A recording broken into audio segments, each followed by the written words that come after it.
દિવાળીના સમયે યુવાનો નશામાં ધૂતાય તે પહેલા પોલીસે કરી એન્ટ્રી. પોરબંદર જિલ્લા પોલીસની દિવાળીના દિવસે ઇતિહાસની સૌથી મોટી રેડ. રાજકોટ પોરબંદર હાઈવે પર રોગડા ગામ નજીક પશુ આહારની આડમાં 810 પેટી પર પ્રાંતનો દારૂ હોવાની હતી ક્રાઇમ બ્રાન્ચને માહિતી.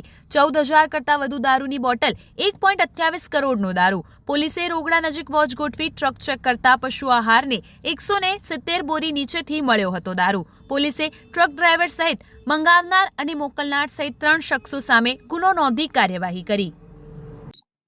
વહેલી સવારે 4:30ના સુમારે રાજકોટ પોરબંદર નેશનલ હાઈવે ઉપર ઉદયાણા તાબાનું જે રોગડા ગામ છે એના પાટિયા પાસે જે હાઈવેનો કટ છે ત્યાં એલસીબી પીઆઈ આર.કે. ગાંભરિયાની અંગત બાતમીના આધારે એલસીબી સ્ટાફ વોચમાં હતો.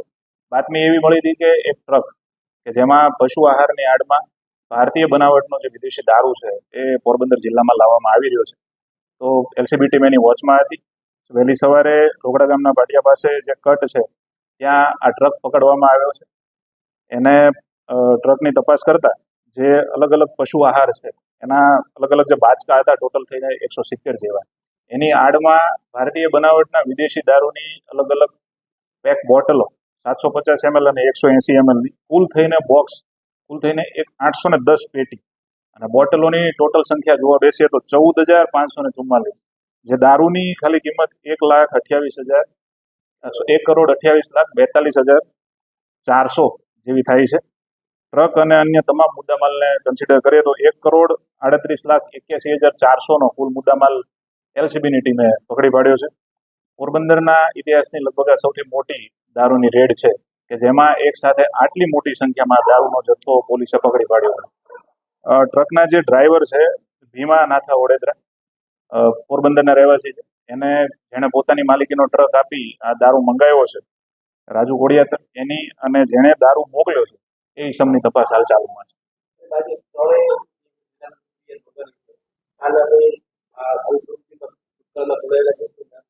હાલ જે ડ્રાઈવર અમારી કસ્ટડીમાં છે, જે ડ્રાઈવર પકડાણો છે ભીમા ઓડેદરા, એનો કોઈ ગુનાહિત ભૂતકાળ નથી. અને બાકીના જે 2 ઇસમ છે જેને દારૂ મોકલ્યો છે એ અને રાજુ કોડિયાતર, એની તપાસ હજુ ચાલુ છે. એના જ્યારે અટક કરવામાં આવશે ત્યારે એના ગુનાહિત ઇતિહાસ અને પ્રવૃત્તિ વિશે વધારે માહિતી મળી શકશે. હાલ પૂરતું તો તપાસ ચાલુ છે. એટલે વધારે જ્યારે આ બંને જેણે મંગાવ્યો છે ટ્રકનો માલિક એ માણસ મળી આવે રાજુ કોડિયાતર, ત્યારે આગળની વસ્તુ ખબર પડશે કે મૂળ દારૂ અહીંયા માટે મંગાવવામાં આવતો હતો કે બહારના જિલ્લામાં જતો હતો કે કઈ રીતનું છે.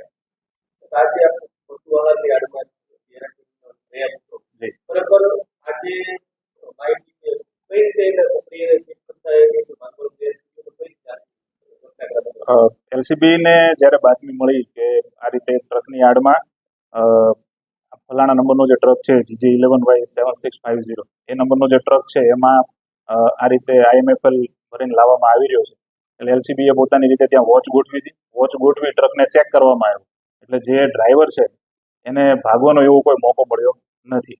રેગ્યુલરલી આની સિવાય બી જે ચોટા ચેકપોસ્ટ છે કુતિયાણાની, ત્યાં રેગ્યુલરલી આ રીતે વાહન ચેકિંગ ચાલુ જ રહે છે. આ મંથ જ આપણે એક વિદેશી દારૂનો આવો જ એક સેમ કેસ કરેલો છે, જેમાં ટ્રકના ચોરખાનામાંથી IMFLનો મોટો જથ્થો પકડવામાં આવ્યો.